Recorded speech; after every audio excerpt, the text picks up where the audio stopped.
Hello and welcome to Cyber UK TV. This is a fantastic opportunity to chat with some of our most important guests here at Cyber UK. I'm Felicity Oswald, the Chief Executive here at the National Cyber Security Centre, and I have with me Harry Coker. Harry is Director for Cyber at the White House in the US, an amazing colleague of ours and fantastic to have him here with us today. Thank you so much, Harry, for joining Cyber UK this year. Thank you. I'm delighted to be here, and I'll be back as often as you all will have me. It's the special relationship that is so meaningful to us. We know that our partnership has to continue to be strong, not just for the good of our nations, but for the good of the world.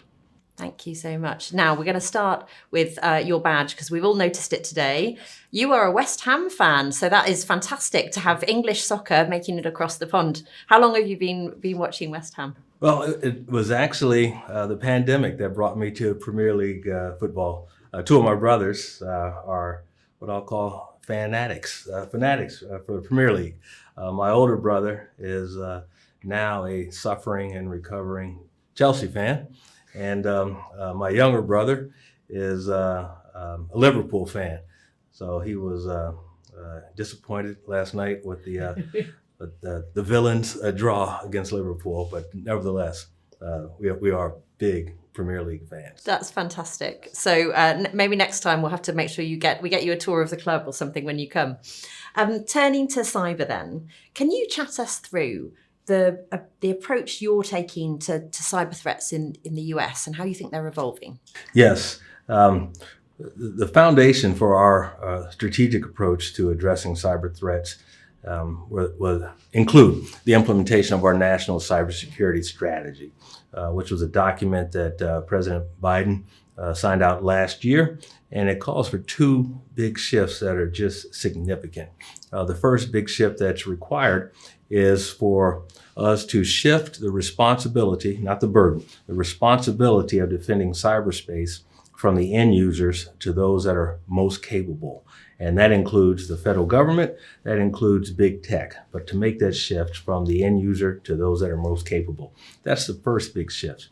And the second shift that's also essential to our strategic approach is to incentivize strategic investment in cyber resilience. I know you're familiar with CISA's Secure by Design effort, and that is key. It's always more efficient to build in a capability at the outset as opposed to trying to tack it on later. It's more expensive and less effective when we have that latter approach. So those are the two big shifts that really lay out our strategic approach, because the threats will continue to evolve. And one of the challenges there is to ensure that the public is aware of the threat. Unlike in years past where national security threats were primarily kinetic-based, the cyber threat is real. Although we may not see it every day, it can be just as impactful in an adverse manner. And we need to not try to scare the public, but to make the public aware of the threat that is there every moment of every day. Yeah, no, you're quite right. And we've been talking a lot today about the importance of partnership. And for us, as the NCSC, Cyber UK is a fantastic opportunity to bring together so many partners, international allies like yourselves, and we have had 6 continents reflected in our international membership of Cyber UK, which is fantastic. We've also got industry, government partners and academia here as well. I know that's really important to you and your delivery of your cyber strategy as well. How do you think we position those partnerships to really grow for the future? I think we've done a great job. So the attitude and the effort will always be most important, but we need to resource. I think we have the right attitude. In the United States, I was delighted to learn that the federal government realizes that we will not be successful in cybersecurity without partnerships. That includes partnerships with the private sector. It includes partnerships with our international allies. We must have strong and involving partnerships to stay ahead of the ever-present threats. So that's number one. And then we also need to realize that those partnerships include every aspect of society and governments. used to think that the federal government can do it. No, the federal government can't do it by itself. We need state and local governments, tribal and territorial governments. We need the private sector, and that gets us to what I'll call a whole of nation approach. But we need whole of nations. Again, the United States needs our Five Eyes and other allied partners to help us all be successful in cybersecurity. As Chris Inglis, the inaugural National Cyber Director, taught us, we need to get to a space where in order to defeat one of us, an adversary has to defeat all of us. And that's what a true partnership is. One of the things we talk about at NCSC is having an edge or retaining our edge. And we think that's crucial as cyber threats develop. And of course, technology is changing pace. What to you and your organizations do you think having an edge means, or what are the parts of technology that we should be focused on? Having an edge to me means being bold. We cannot be complacent, cannot take anything for granted. When I grew up in the military, there was a perception that we were always more advanced than our adversaries. We had the technology to allow us to win. As we have progressed over the years and as threats have evolved, we learned that our adversaries are savvy, they're agile, they're capable. So we no longer take anything for granted. That requires us to have an edge.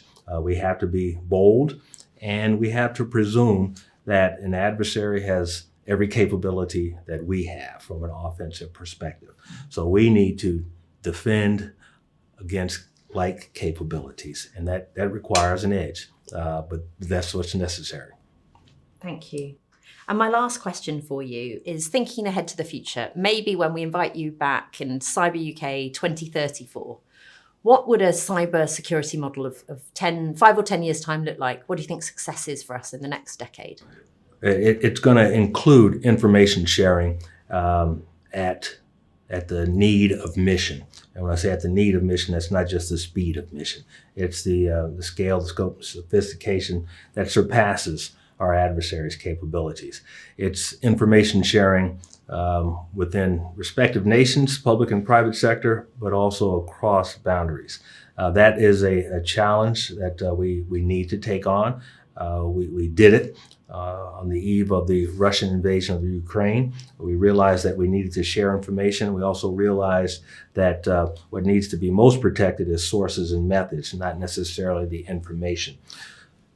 That was for that conflict. We need to do that again at scale, at speed, at scope for cyber threat information. And that's a huge challenge, which you know better than most, that we have to do it at that speed, scale, and scope. Yeah, the power of information and using it in the right places at the right time. Absolutely. Perfect. Well, Harry, thank you so much. I couldn't get into the football chat with you here, but so pleased to have you with us at Cyber UK this year. Thank you so much. My pleasure. Delighted to be here, and again, happy to come back whenever I'm able. Awesome. Thank you.